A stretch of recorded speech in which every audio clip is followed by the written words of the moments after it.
ఇంకుయింగ్ tribe ఇదేంటంటే major Naga tribe అనమాట. వాళ్ళు నాగాలాండ్కి చెందిన వాళ్ళు.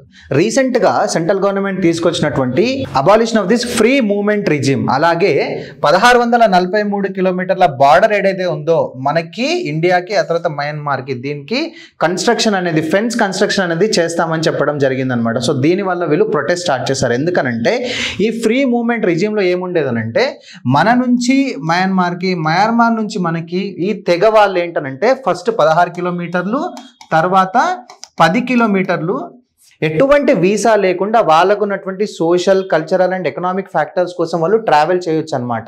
ఇప్పుడు ఈ ఫ్రీ మూవ్మెంట్ రిజిమ్ని ఎండ్ చేయడం వల్ల ఏంటంటే వాళ్ళు ట్రావెల్ చేయలేరు, అంటే వాళ్ళ యాన్సెస్టర్స్ ఎవరైతే ఉన్నారో, వాళ్ళ రిలేటివ్స్ ఎవరైతే ఉన్నారో వాళ్ళని కలవడానికి వీలు పడదు. ఓకేనా?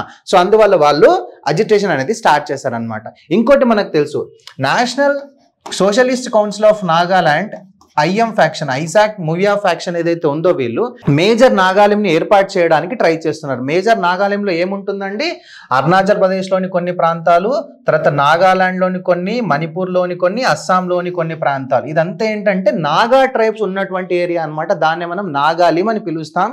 అదంతా కలిపి ఒక స్టేట్ ఫామ్ చేయాలని చెప్పి ఎన్ఎస్సిఎన్ ఐఎం అనే ఫ్యాక్షన్ అనేది కూడా చూడడం జరుగుతుంది.